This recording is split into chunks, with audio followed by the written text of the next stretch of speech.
So this first series that we're doing is called Turning Good Intentions into Reality and Sustaining It. Now that's a long title, but the reason I wanted to start with that is, as I mentioned in part one of this series, that is my favorite definition of leadership. So what I want to do to begin this part two, this is the fun part. You know, last time, if you watched part one, if you didn't watch part one, why not? Okay, when you watched part one, we talked about defining reality, right? The first job of any business leader is to define their reality. But the trick is as you define reality of your business, don't let the reality of the business define you. No, you got something else that you can lean into. We're going to talk about something else.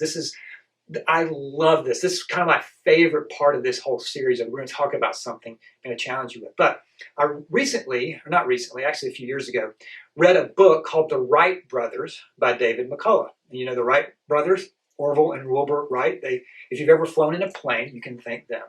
And there's this quote that I want to read you out of this book, which was so encouraging to me and a little bit alarming, because there's really no reason that the Wright brothers should have figured out how to fly. Actually, you might be both encouraged and scared when I read this quote to you, because in the book, and David Mccullough is one of my favorite writers, he said this. He said, there's really no reason and no rhyme or reason why the Wright brothers figured out how to fly. But they weren't discouraged. They had all these things going against them. Let me read this quote. It said, in no way did any of this discourage or deter them. They had no college education. They had no formal training. They had no experience. They had no friends in high places. They had no financial backers. They had no government subsidies and little money of their own, or the entirely real possibility that they could be killed in the process.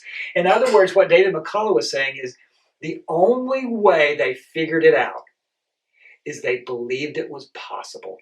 Are you a victim or are you a possibility thinker? What's the difference? A victim has all the reasons why their business will not succeed in the next quarter, half a year, or year ahead. And we can blame everything else, and we can choose to play the victim card, or we can choose to think of what is possible. And that leads me to the bottom line of part two. And then I'm going to have a couple of questions for you. But if you remember part one, I said part of our negotiation here is I'm going to try to do my best, and I don't know how I'm doing, but I'm going to try to do my best to give you some helpful content. But then I'm going to hand the baton off to you, and I want you to get your phone out or your watch, however that works for you. And for 10 minutes, I want you to work on the questions I'm going to give you. 10 minutes, all right?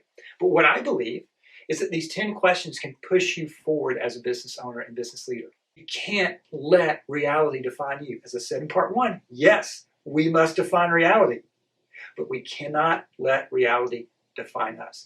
And so what do I mean when I say I want you to own a space in the land of possibility, and I want you to lease a space in the land of reality? Well, I'll give you a couple of questions to think through. And the first one simply is this, and I want you to spend some time on this. What is possible for your business in the next 6 months? Do you have a tendency to think about what's possible, or do you have a tendency to think this will never happen? All right? Now, let's be honest with you. If you have a tendency to think this will never happen, my sales can't increase this year, I can't do more closings this year than I did last year, however that works for you, you shouldn't judge yourself. That's helpful information about yourself to know, all right? That's just helpful information for you to know. But I want to give you a few more questions to change that, all right? So, bottom line, don't forget our bottom line. Own a space in the land of possibility. Lease a space. Every now and then, go visit the land of reality, but don't stay there. So to do that, we've got to define, what do we think the land of possibility looks like? Again, I said this at our last part one.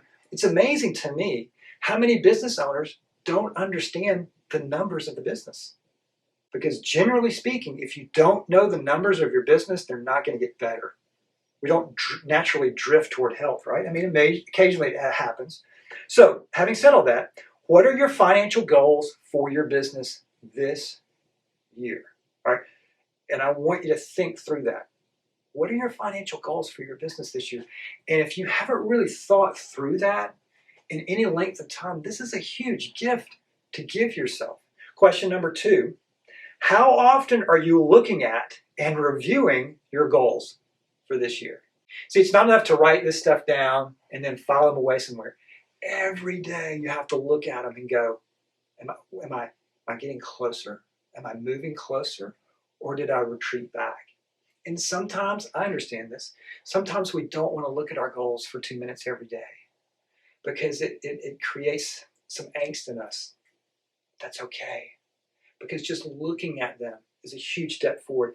And when you do that, what you're in essence doing, and don't miss this, just looking at your goals, what you hope is true about your business, you are living and you are owning a space in the land of possibility. Don't miss that. Just looking at this, just letting it be a part of 2 minutes of your day, you are in the land of possibility. Okay, so what are your goals? How are you doing? What are the sales are? How often are you looking at them? And are those goals based on reality or possibility? And then finally, what can you do to create a stretch goal for your business? What does a stretch goal look like for your business? Now, a stretch goal, I'm talking about sales a lot, all right? But a stretch goal for some of you may be to have more vacation time, all right? Right? It could be something in your personal life. Remember at the beginning I said, hey, we want to grow your business, but we want to grow yourself. A stretch goal might be that the business serves you this year instead of you serving the business. Now, you know there's a difference, right? Too often business owners say that they're owners, but actually the business owns them. They don't own the business. And if you're pushing back on this and saying, well, Jeff, you know what? You don't understand my situation. You don't understand this or that. I understand all that. But I just want to tell you this. The next time you get on a plane, remember this. 2 bicycle shop owners who had no formal training figured it out. If they can figure that out, you can figure this out as well. But it all comes down to this. Do you believe it's possible? If you do, take a few minutes, work through these questions, and then I'll see you at part 3 of this series.